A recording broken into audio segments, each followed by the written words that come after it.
A very warm welcome to you, and thank you so much for joining our Homeopathy 24/7 podcast.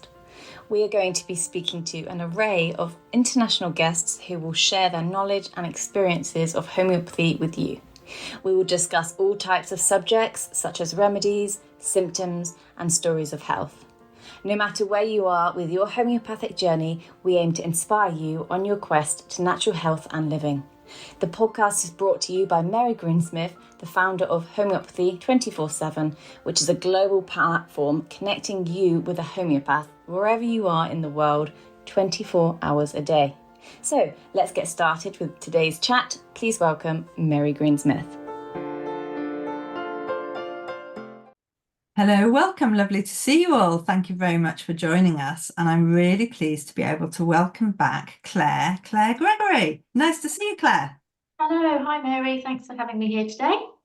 It's just so fantastic, isn't it, that we can meet up and have a homeopathic chat and just find out a little bit more about how we interact with people around the world. How's it going for you at the moment?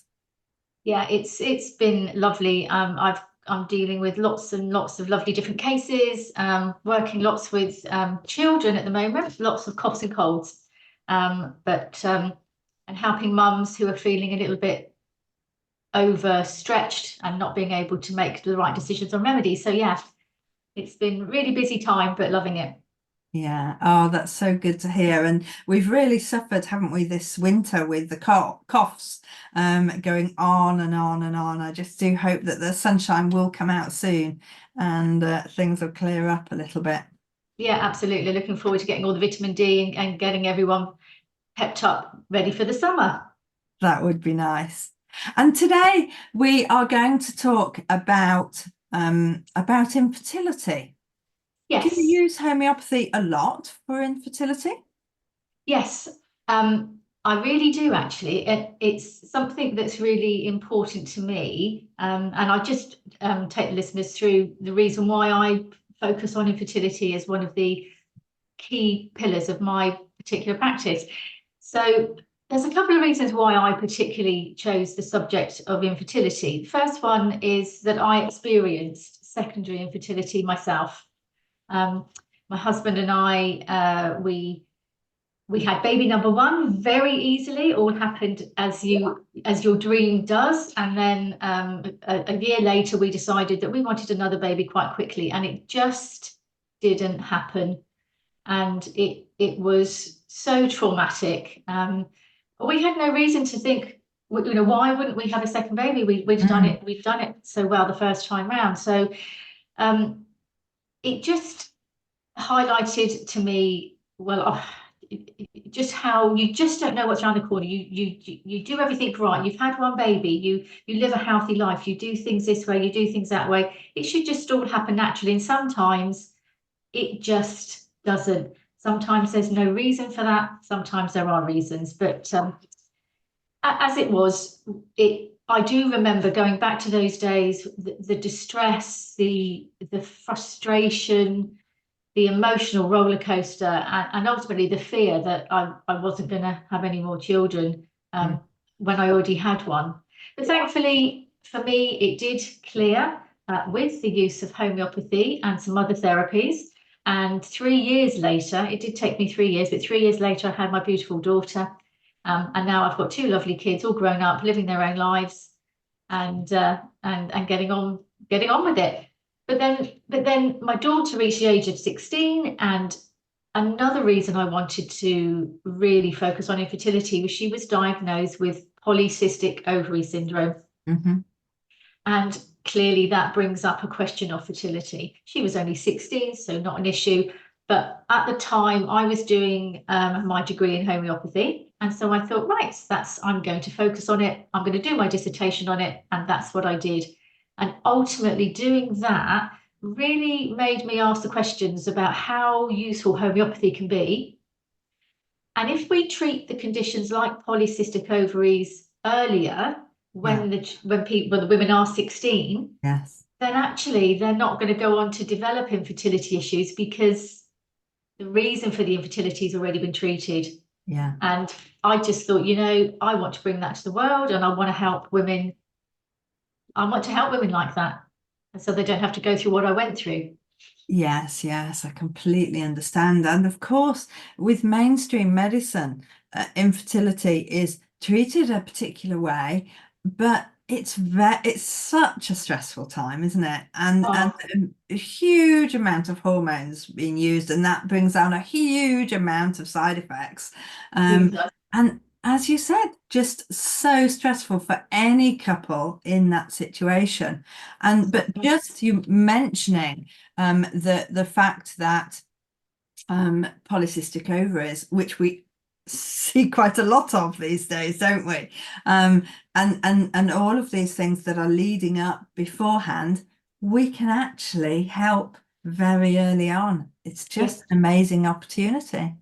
absolutely, absolutely. And you're right that the treatments that are offered mainstream are so invasive as well, and they do involve an awful lot of synthetic hormones in really quite huge quantities, Yeah, which is quite distressing on the body anyway, let alone the emotional side of going through the, quite frankly, uncomfortable procedures that you have to go through as well. So it's a very traumatic time. And I think actually, as well as treating individual conditions like polycystic ovaries or endometriosis or pelvic inflammatory disease, whatever the condition is, we can't ignore the emotional aspect of this, of infertility.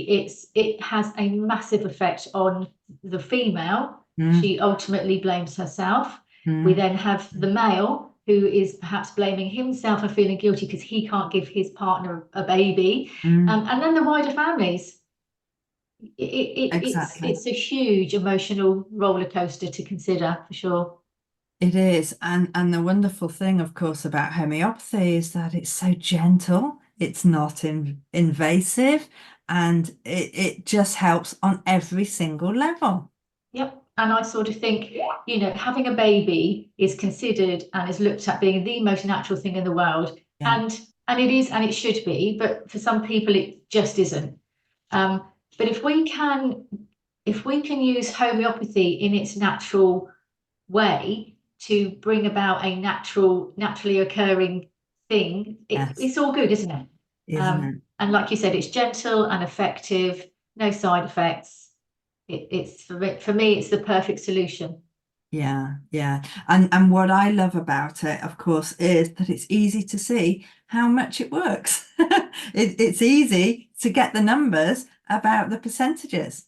Absolutely. If the issue with your fertility is an irregular cycle, for instance, you can see within a couple of months a cycle coming back Yeah, into its 28, 30-day regularity, and therefore you can then pinpoint when ovulation is, and that makes the whole process a whole lot easier. In fact, most of the people I've worked with, most of the couples I've worked with, the main issue is the females cannot identify when they are actually ovulating. So actually, as a couple, they're not having intercourse at the right time of the month, and they're missing their window. And it's very simplistic, but that does seem to be the overriding issue. Um, Obviously, there's then reasons why they're not having a yeah, regular cycle, which we yeah, look into. yeah. But yeah, that once we identify ovulation and get that regular, like you said, which is really obvious, we see some really great results, fantastic results. Yeah, and of course, for us, looking whatever anybody comes to us with, we're always asking, tell me about your cycle, tell me how regular it is, because it is one of the first things that we see coming into balance when we give a remedy for any reason. Yeah, Yeah, absolutely. And as women, obviously, it is at the core of us. So it really does give indications on lots of other things going on. And sometimes when people go through emotional traumas and things, their periods stop. yeah, There's that yeah. because the body is in recovery, and then we can work with them to get them through that emotional trauma to bring it all back together. So yeah, like I've said, we're working on the emotional side as well as the physical side of any particular issues that they're facing. Indeed, yes, absolutely. So, and what about the numbers of people that you're seeing? Do you think infertility is increasing? Absolutely. It's unbelievable, really. According to statistics for the World Health Organization, they maintain that it's 10 to 15% of couples who are actively trying to conceive will experience some infertility. That's around 1 in 8. But I actually, just before I came on today, I looked again, and it was showing 1 in 6 couples. Yeah. 1 in 6 couples not being able to conceive. That's huge. Yeah, it is huge. And of course, there was a lot of talk around COVID and what was happening then after, vaccinations, and how that was going to affect fertility as well, because of the storage around the ovaries and things like that, of the vaccination. So I think you're right. I think, it is only going to increase over the next few years, isn't it? Absolutely. And actually, just as a little aside, I was listening to Radio 2 last week, and Jeremy Vine had an interview with a young woman who had chosen to freeze some of her eggs because she wanted to avoid infertility in her early 30s. I actually did phone into the program because I felt I had something to say. Yeah. I didn't get on air, but I have emailed in to ask if they could put another side to the story they delivered. But actually, what they are saying is the prevalence of infertility is so bad now for women in their early to mid 30s that they are actually suggesting that at the age of 18, women freeze their eggs. I was absolutely flabbergasted that should be the choice. Yeah. Yes. Instead of actually working on what is causing this and what can we actually do about it as a population. Yeah, for sure. I mean, we know that some women are leaving it a little bit later to start their families. I myself did that. I was in my early 30s when we decided to start our family. We felt we were in a financially better position. Emotionally, we felt more able to have a family together. So I understand why women do that, but we really can't ignore that as we leave it to the mid 30s, egg supplies and the quality of eggs do start to diminish. And in actual fact, if a woman does fall pregnant at the age of 35 and over, she's considered to be a geriatric mother. Yes, I didn't like that when I was pregnant and could be considered to be geriatric. I wasn't ready for that. No. But yeah, so Mother Nature just means that fertility after 35 is always going to be a little bit more difficult, just naturally. Of course. And of course, what we don't know are the effects of us perhaps being third or fourth generation of using contraception and hormonal contraception, really. Yeah, for sure. Most of the women I see in my clinic now they are third or fourth generation. Their grandmothers took it, their mothers took it, and actually then they perhaps pop in some HRT as well for some of those ladies. Yeah. So you are seeing a build up of this contraceptive hormone distressing treatment, and it has to have an effect. It can't not. Yeah, and we know it has an effect on the fish in the rivers. So how does that work? Just our urine, obviously, it's changing, going into the sewage system and out where that goes.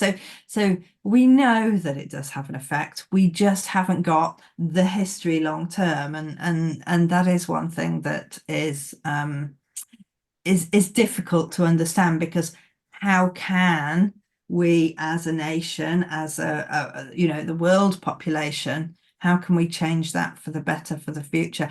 You just have to say thank you for homeopathy, really, don't you? Oh, absolutely. I'm so grateful that we have that, because with homeopathy we can balance hormones, we can work on the endocrine system, which the reproductive system is all part of that.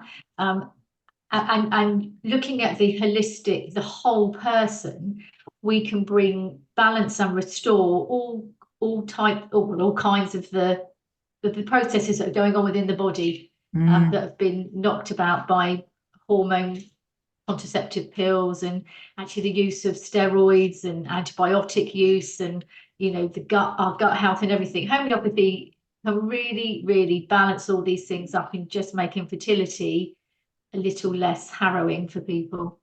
Yes, yes, and just the word harrowing is such a good word to explain how people generally do come when they come to us. They've tried everything else, and they've heard that, okay, I need other alternatives, I need to try something else, and they're often just so surprised that homeopathy is just so gentle, just so easy and so gentle.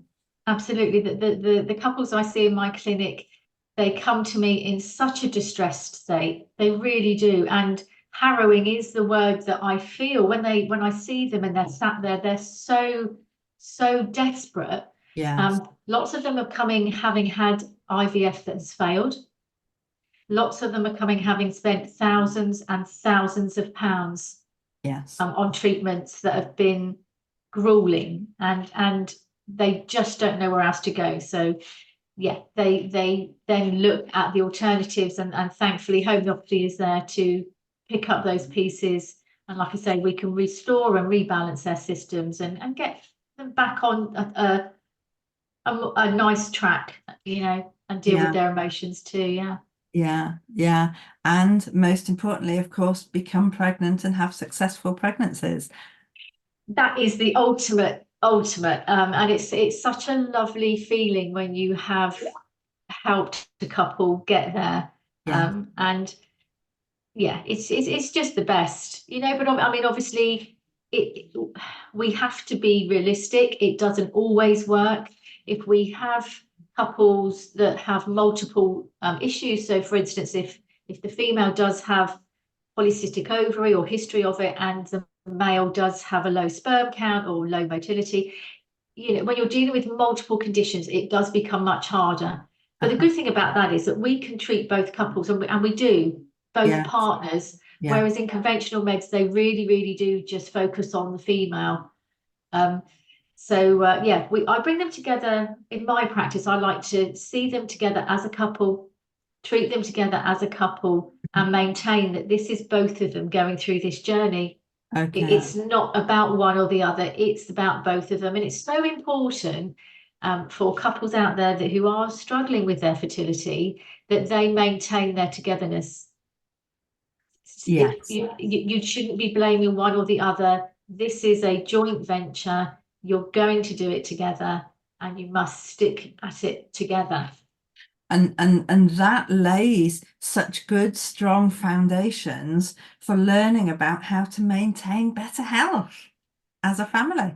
Oh, yeah, for sure. I mean, because some of the other issues that go along with fertility, we've got to look at lifestyles. And I do speak to my clients about their lifestyle changes that we might need to make. Diet is a massive issue. We all know our food sources are depleted of all their natural vitamins and minerals. That's an issue. We then have the amount of sugar that we all consume in our fizzy drinks, and actually just in convenience food. It's all just it's in there. So issues with weight gain, obesity is a massive issue for fertility. There's so many lifestyle factors that we also need to look at. Again, with the homeopathic holistic view, we do look at all of that. But ultimately, the other thing I actually forgot to mention is alcohol. Actually, the amount of alcohol women are drinking way more than they ever did. And again, that does change the way our bodies work. So we have to be aware of that. But like, I don't want to be the fun police. I don't want to say everyone has to stop drinking and eat only green food and blah, blah. It's not about that. This is about balance. Yeah. It's all about balance. And of course, the understanding that I love the just talking about going on the journey, the health journey. This is a health journey, because what you're actually learning about your health, about the food that you eat, about how you're, you exercise and sitting in front of a computer and weight and everything else. Learning all of this is just part of this journey that actually gives you back responsibility for your health and therefore for your fertility. Yeah, absolutely. There is a huge element of taking responsibility for yourself. And I think we none of us do that enough, actually, in all aspects of our life, do we? And like I said, it's just about getting the right balance of eating the right things, getting plenty of sleep and rest, keeping our stress levels down, maintaining good relationships with people, keeping things on a nice even keel. It all helps. It's the bigger picture of our environmental stability, really, isn't it? And that all will affect how we go into any fertility journey, whether it happens easily or not. So it's and actually, like you said, it lays the foundations for the kind of family you're going to be building, actually. Exactly. And once you've learnt it, you can't unlearn it. You're not going to forget it. You're going to use it then ongoing. So it makes sense that we can create a more healthy next generation by learning this stuff. Yeah, let's hope that homeopathy, the message of homeopathy, is exactly that we are trying to move forward. There is absolutely no doubt that the medical profession, and in some cases of infertility, absolutely medical intervention is needed. But alongside that, homeopathy can work and potentially take away the need for so many drugs, maybe take away the need for so many interventions, and minimize that to the people who really do need it for other reasons. Okay, so if people have been down the IVF route, they've had a lot of treatment, and maybe they're suffering because of that, emotionally or physically, whatever that might be, are there things that you can do to help after they've had IVF treatment? Yeah, absolutely. Usually, I like to start with doing a little bit of a detox with them, actually. And I know homeopathic detoxing is a subject that some take to quite nicely. I've used it a lot in my practice, and what I try to do there is just detox from the overdosing of the hormones that they've had. Because I feel that their body is in an overstimulated place, and we just need to bring it back down to a more neutral level where things are running quite naturally, and that can take a few weeks, and then I look to look at them as a person and see their constitution, see if there is something within them that's blocking this fertility. Why is their body doing this? And this is particularly prevalent in cases where there isn't any polycystic ovary, or there's the sperm counts are good, there isn't any specific reason for the fertility. It's an unknown fertility, which I have to say is on the rise. As well. Just people coming in and saying, well, I've been told I can't have a baby, but I don't know why. I like to detox them because I do think there's then something going on, a hurdle inside, something holding them back, and then a little bit of constitutional to boost them and bring them up to their higher energy levels. It's perfect. It unblocks stagnant energies that just sit there, stopping nature doing its thing. Yes, and of course it could be something, a grief, a trauma, something from childhood, some emotion that actually homeopathy works so well with, for clearing, for letting go. Absolutely. Once we get them in the consultation and we do talk back about childhood, sometimes it's things that they don't even recognize they are holding on to that are the block. So it's always lovely to see somebody connect with potentially a trauma or an emotion that they really hadn't attributed Yes. being an issue, and then suddenly that clears, and then off we go and we have babies. It's amazing, isn't it? So in actual fact, we've got a huge amount of reasons why people might not be as fertile as they should be, but we've also therefore got a huge number of remedies that we can help with. Absolutely, absolutely. Everybody's individual, so everybody will have need different remedies and for different reasons. As homeopathy is individual and very holistic, it's and actually, do you know, it whilst we are dealing with the people with their fertility, as always with homeopathy, they usually find something else that was bothering them gets sorted out as well. So it's never just the one. It's never just the one thing. We're all connected. Everything's connected. Absolutely. And do you know what I really do love with what I do and what I see with my couples is seeing them grow together through the process of going on this, well, I like to call it fertility journey. Okay. As in the positive rather than being infertile. Yeah. Once you start them on this fertility journey together, they grow. It's just amazing how you see them. And then when they come back into clinic with the baby and you see them as parents, it's just the most amazing thing. It's just fabulous. Isn't it? And then, of course, we get the opportunity, hopefully, to work with them and children and the growing families as well. That's it. Yeah, absolutely. Amazing. Oh, it's been so lovely just talking to you about this, Claire, and it's just such an important aspect of homeopathy. So what I'm going to do is put your links and your website and things under the podcast so that people can reach out to you and find out more. Lovely. And find out about how you can help more people. Great. Just to let you know, I'm in the process of just finishing off a little book on finding your ovulation. So that's just being finished, and I've also started another one about a fertility journey. So a couple of ebooks. Look out for a couple of ebooks on my website. They'll be coming soon. Fantastic. That's brilliant. Thank you for all you do. You're welcome. Thank you for having me. Lovely to see you. Thank you, Claire, for taking the time to come and talk to us about this such important subject.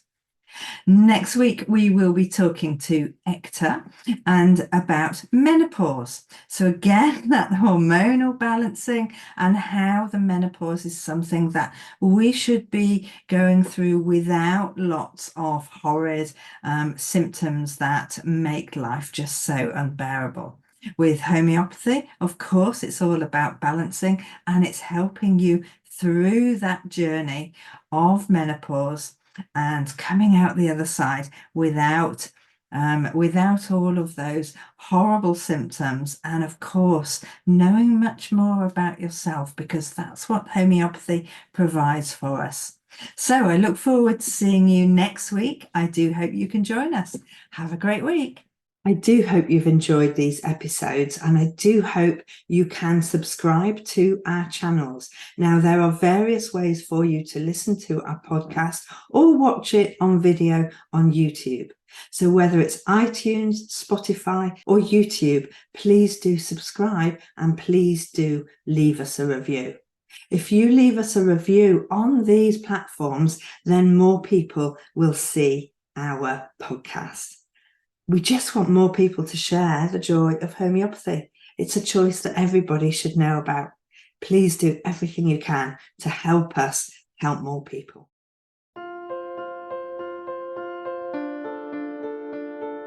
We hope you enjoyed today's episode and look forward to listening to our next one. Please don't forget to follow our podcast on your chosen channel, and please do leave us a review so we can continue to share homeopathy with as many people as possible. If you do have any questions, please do reach out to us on any of our social platforms mentioned in the show notes. We at Homeopathy 24/7 hope to empower you on your natural health journey.